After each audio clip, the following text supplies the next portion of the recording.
হ্যাঁ যে পাগল এটা আমি 100% কনফার্ম। তুই এনে দাঁড়ায় রিসোর্স কিয়া হ্যাঁ যে ওয়াডাই পিজা খাইব তুই ওয়াডাই নিয়ে খাওয়াইবি।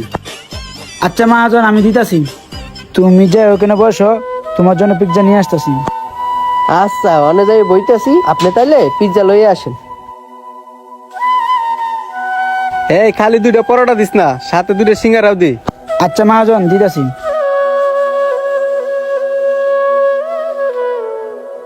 কেমনে যে পাগলে অভিনয় করে খাইতে হয় এটা আমি ভালো করেই জানি। খালি দেখ না, দেখ আমি কি অভিনয়টা করি। এই নাও তোমার পিৎজা। পিজ্জা দিয়েছেন ভালো কথা, সাথে এই গোল গোল এলে কি? এগুলা হয়েছে গোল পিৎজা। ও এগুলো গোল পিজ্জা, আচ্ছা তাহলে আমি খাইতেছি।